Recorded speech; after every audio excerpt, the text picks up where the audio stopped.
Le nouveau président. L'homme s'approcha du pupitre et tapota le micro pour savoir s'il était bien branché. Je me tiens devant vous, non pas comme un noir, non pas comme un blanc, non pas comme un arabe ou comme un juif.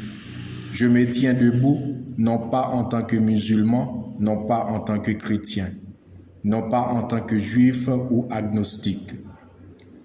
Je me tiens ici, non pas comme un banlieusard d'une cité HLM, non pas comme un bourgeois ou un quelconque riche héritier. Et parce que ce n'est pas un jeu, je ne vous parlerai pas avec la ferveur d'un supporter du PSG, de l'OM ou de l'Olympique lyonnais. Mais je m'adresserai à vous comme un citoyen haïtien, comme un citoyen épris de liberté, comme un citoyen qui lutte pour une réelle égalité. Si le mot fraternité paraît aujourd'hui désuet ou sans portée réelle pour beaucoup d'entre nous, c'est que nous avons oublié, évacué de notre mémoire que Haïti n'est pas un pays. Elle n'est pas une chaîne de montagnes, elle n'est pas un climat ou un ensemble de fleuves. En fait, Haïti n'est même pas un peuple ou une nation. Et si elle est toujours tout cela à la fois, c'est avant tout parce qu'elle est une mère, une maman. Et le premier mal découle du fait que nous l'ayons rendue amnésique à sa propre fonction. Aussi, l'État qui répond d'elle est-il en charge à la fois de son héritage d'hier, de ses intérêts d'aujourd'hui et de ses espoirs de demain, a dit le vieux général. Un parent jouissant de toutes ses facultés physiques, mentales, affectives et spirituelles ne pourrait jamais négliger ne serait-ce qu'un seul de ses enfants. Qui a fait l'expérience de l'amour filial comprend avec sa chair de quoi il est question. Qu'est-ce qui prévaut lorsque la patrie est en danger, lorsque son unité, lorsque son intégrité sont mises en péril? Quelle est donc l'attitude à adopter lorsque, incapable de se reprendre symboliquement en main, un pays menace de se disloquer?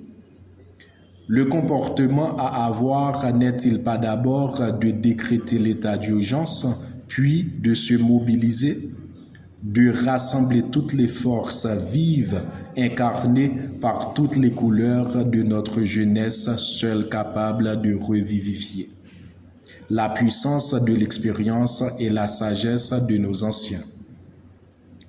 Et si c'est une guerre qu'il nous faut pour saisir dans notre âme l'urgence de l'époque, sachez que la mondialisation, le drame écologique, la crise économique et financière, le danger nucléaire, la tentation de l'extrémisme, l'incapacité de l'Europe à se muer définitivement en modèle symbolique universel sont autant de batailles à livrer pour remettre Haïti, non pas simplement dans le sens de la marche du monde, mais en mouvement vers ce leadership qui lui est consubstantiel.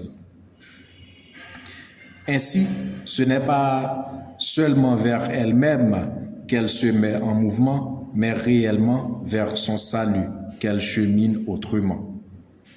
À la manière qu'exige notre époque, à la manière que demande notre temps, mais ces défis ne pourront être relevés que par des femmes et des hommes qui travaillent à l'union.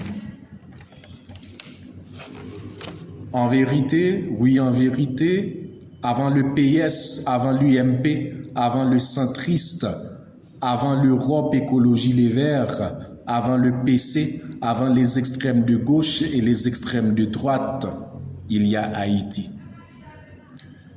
Nous ne pourrons résoudre les problèmes de notre époque qu'ensemble.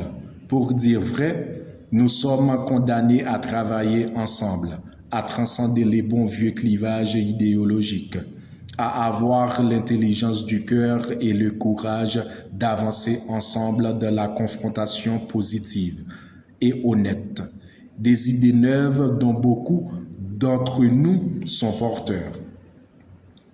N'a-t-on pas tous vu par le passé à quel point l'esprit d'exclusivité partisane était porteur de mauvaise foi, d'immaturité et de bassesse qui, au final, à défaut de nuire réellement aux partis adverses, nuisait à Haïti et à tous les Haïtiens. Que nous a appris l'alternance? Que nous avons des valeurs différentes mais semblables dans leurs intentions et la volonté sincère de réformer positivement le système pour qu'il s'inscrive profondément et durablement dans la modernité.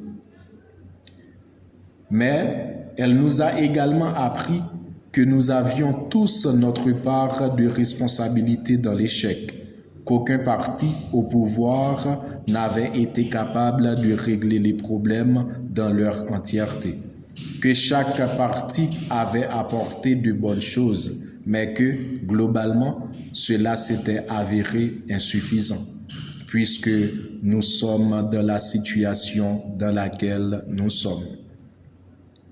Cela souligne pour ceux qui ne veulent toujours pas voir que quelque chose ne fonctionne pas, que quelque chose ne fonctionne plus.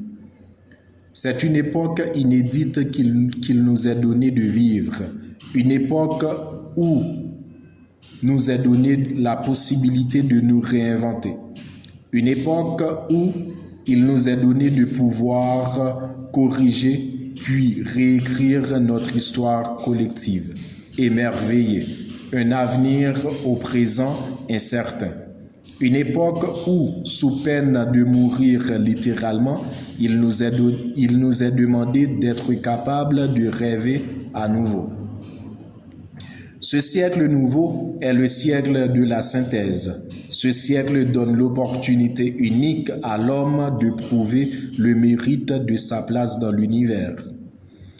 Et ce qui est vrai pour l'humanité est vrai pour un être, et ce qui est vrai pour le monde est vrai pour Haïti et pour ses citoyens qui, à travers les âges, ont su trouver aux avant-gardes des intelligences humaines, aux avant-gardes de l'humanisme. C'est la grandeur qui nous réclame, qui réclame de nous la conscience aiguë de ce destin que nous avons en partage. C'est la grandeur qui se décrit elle-même comme riche de différences, de nuances et de complexité, riche de justesse et de justice, riche d'un idéal fait de paix et de dignité. C'est la grandeur qui exige l'unité dans la diversité et la diversité dans l'unité. Pour entrer de plein pied, l'esprit oriente vers le soleil de toutes les espérances dans le commencement de cette nouvelle ère. Je termine en vous répétant en substance ce que je n'ai cessé de vous dire tout au long de cette campagne qui allait faire de moi votre nouveau président. Ce n'est pas une catégorie socioculturelle ou à une couleur de peau spécifique que je m'adresse, mais à quelque chose qui a trop souvent manqué aux politiques par le passé, un cœur. Vive la République, vive Haïti, arc-en-ciel, uni et débarrassé de toutes ses peurs. L'homme quitta le pupitre et se remit à balayer la salle où le candidat du parti, s'il était élu, allait tenir son premier discours présidentiel dans moins de 24 heures. Ses collègues de la société de nettoyage qui, comme lui, s'affairaient à nouveau, avaient bien ri en le voyant faire le mariole derrière le micro qui était éteint, évidemment. Mamadou, avec son accent appuyé, lui avait même dit qu'il voterait pour lui si l'idée lui venait de se présenter aux prochaines élections. bien entendu, s'il s'était fait naturaliser. D'ici là, votre nouveau président, Ashley Pierre-Louis.